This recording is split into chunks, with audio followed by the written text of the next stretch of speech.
So the wine challenge has moved from Hong Kong to New York. We're in Scarsdale, to be precise, and I'm visiting Zachys. Going to see Vice President Andrew McMurray. He's got a bunch of tastings, but you know the drill. 90 or plus, great value, excellent wines. Let's see if they can pull it off.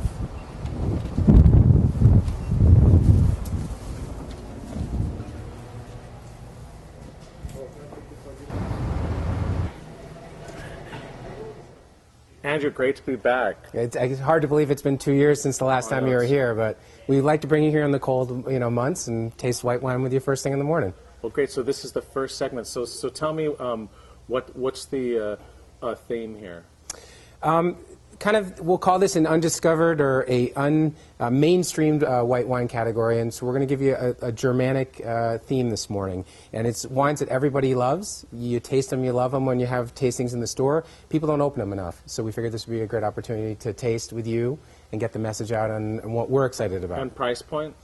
Ranges anywhere from $18 to $50 a bottle. So Okay. we're running the gamut here a little bit. So 90 plus. We're hoping so. Okay, let's You ready? see. Yeah. Okay. Wine number one.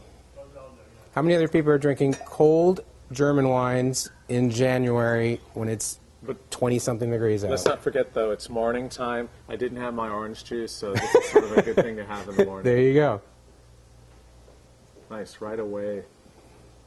Almost tropical on the nose. Mm-hmm. We'll have to pull you in. Citrus and beautiful aromas.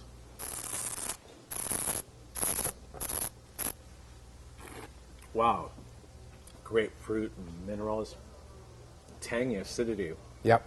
For a Monday morning, that's just what I need. Just to really boom, right away. And, it doesn't weigh too heavy on the palate, It's really zips to the finish, which is certainly what we like. I love the finish. Just, bam, so much energy. I know. There. That's kind of where our taste side to here. We like them on that zippy side. Well, for the first wine, I'm definitely 90 on that. I was contemplating between 91 and 92, but I'm 92 on this. I just Sweet. love it. It's such a beautiful wine. It's a wine that I really want to drink. And as I said, I didn't have my juice this morning, so it's the perfect thing. Perfect. Maybe we can get it in supermarkets. We can bounce that section out of the orange juice section. Oh God, I was thinking of that. Not Brendelmeyer, Riesling, though. Knoll. Sorry, Weingut Knoll. I mean, I was almost thinking of a Gruner, right, but this is right, Riesling. Right. So. That was a little bit of the curveball we threw at the beginning on that one. So beautiful wine. What's the price point on that? It's $39.95. Yeah. So it's not an inexpensive, white, but certainly, as you can tell from the quality and the breeding of it, it's got a lot of complexity to it, and it's a slamming bottle of white. And Knoll is a really interesting wine because I've had wines back to the 60s and 70s. It ages incredibly well. Right. Well, I guess that's speaking to the minerality that you felt in that. You know what I mean?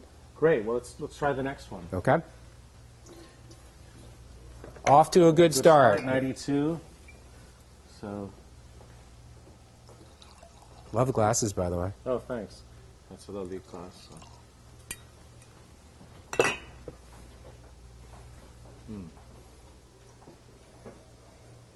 This has more of a smoky character, almost flinty. Mm-hmm. A little broader. Some even call it like gunmetal. Yep.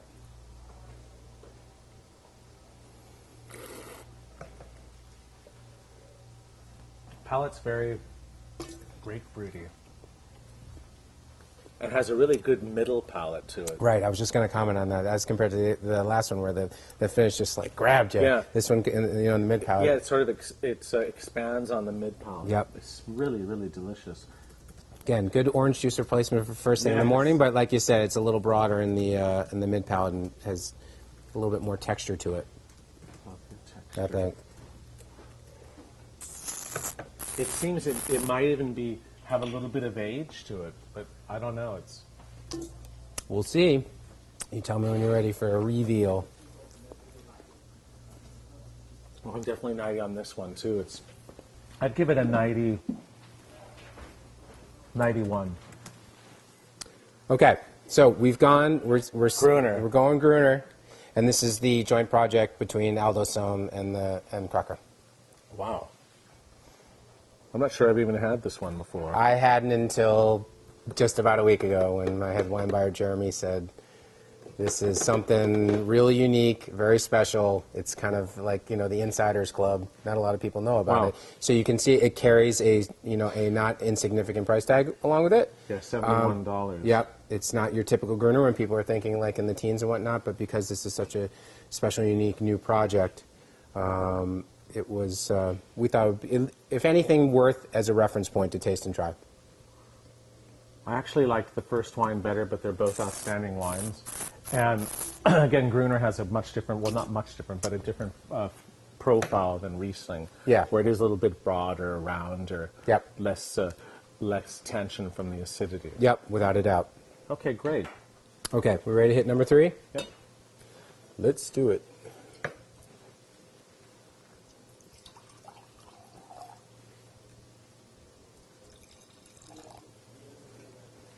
It smells German. Come on. Can't give that away. You're really getting this sort of petrol and mineral. Yeah. Probably people forget, but I tasted German wines for about 15 years with the Wine Spectator in the 80s and 90s, and also Austrian wines. And I'm still a huge fan of German wines, particularly Cabernet, Spätlese level. They're so great because they're fresh, low alcohol, with so much character, and they come from amazing vineyards. Right. That's what a lot of people don't understand. The top wines are like Grand Cru Burgundy in terms of amazing vineyards. Right. Probably the best value from amazing vineyard wines. Without a doubt, and to your point also, the great aging potential for the wines. That again, people just don't think that when they think these whites.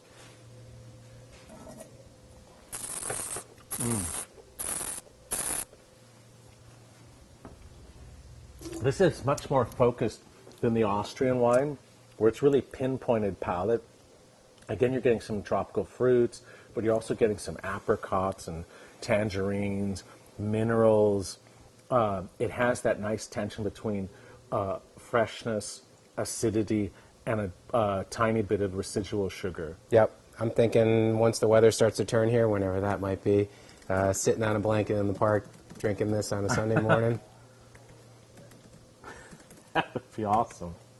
And I don't know, I just like the tension in the wine and the focus. And I'm like 92, 93 on this. Yeah, it's super clean. I like that a lot. I'm probably going to, I'll stick at 92, but it's a beautiful wine. Fantastic. I'm curious. You ready? So this is Oh, man. Richter. Yeah, Richter, great wine. And that's its regular Riesling, $13.99. Whoa, Middle Mosel. Yep. This just came in towards the end of the holiday season. We had a chance to taste it. We were like, wow. Wow, that's And for amazing. $14, we were like, hello. I mean, come on, I gave the Canole the same score, and that's 50. I know. I told you we were going to be all over Yeah. the place today, but, better to do a little broad spectrum. And also screw cap, so Yeah. that's great. No worries about corked wines. That's a great buy. That's an awesome buy. All right. All right, let's get on to the fourth one. Wow. That might be a tough act to follow, huh? $13.99. Yep. How about that? Wow. But as I remember, 11's an excellent vintage, no? Yes, it is. It's great. Well, there you go. You see the quality Yep. of the vintage. 10 was a little bit, was 10 riper, as I remember? It was, I find 10 to be a little bit, well, from the one we just had in Yeah. Austria, a little bit racier. Again, this has that minerality, some petrol. But in a little bit more subdued sense, Yeah. you know what I mean? And a little bit, to me, it's a little bit more tropical on the finish. You know what I mean? Yes. Towards, really towards the back end there. A little bit thicker. And look at the, you can almost see like in the color difference. Look how how bright that is. For me, 90 on that. Okay. We've gone into Cabinets. Yep. And that's the 2010 Christoph Christoph. Erben. Yeah. And that's the Utziger of Würzgarten, which Yep. is a great vineyard. Cabinet, it seems sweeter to me. I know. than I thought the Cabinet. same thing when I tasted So, it. which is interesting. And a good thing about these wines, which I always love about cabinets, is 8.5% alcohol. I mean, drinking a bottle of this is like, well, you could have 2 bottles of this compared to 1 bottle of California Chardonnay. Mm-hmm. So, good stuff. Now you're talking. This is $24.95. Yep. Interestingly, I preferred the less expensive wine, the $13.99, but I think that's because I like the more dry style of the QBA. So, right. Both excellent wines. Just depends on people's taste Yeah. on that. Let's try That one really grows on me, though, after a couple tastes. And again, screw cap. That's great. Yep. Last but not least. This is classy. Yep. Wow. This has This orange peel and apricots, showing really beautiful ripeness. You can almost see the ripe grapes on the vine. It's almost turning a little bit dried. I mean, well, look at the, Yeah, just the look at the color. golden color on that. I mean, it really draws you in on the nose. Wow. I love the finish. Crazy tropical fruits, but then that tension with the acidity, almost a sweet and sour character going to it. For me, that's the wine of the tasting. Mm-hmm. The finish, the ripe fruit. For me, probably Spätlese level. Again, maybe Middle Mosel because of that minerality. What would you pair with this, in your opinion? I would pair. That's a tough one. I would drink it with lots of things because I like it so much. I'm like 94 on that, almost Okay. 95. Okay. So we went back to Mittelmosel. Richter as well. Yeah. Yep. Berliner The Sonnenhöhe, Riesling one of my Spätlese. favorite vineyards. Yep. Like the 2010 vintage again. Sundial. Amazing stuff. Spätlese, as I said, 210. Yep. Great wine, 94 points. Awesome. And the price point on that is $25.95. Yeah. Whoa. yep. So Awesome tasting. those Great Richter wines, obviously, those are the two that that stood out. Yeah. Because the price to quality ratio. I mean, he's making incredible wines, maybe flying a little under the radar, so the pricing is still very reasonable. Richter's so. always been like that. Yeah. Even 20 years ago. Yeah. It was really well priced Yeah. and great wines from Middle Mosel. Which obviously, as a retailer, we Yeah. like that, and it's great for the consumers to be able to get wines at that price point. Awesome. So- Great tasting. Thanks again.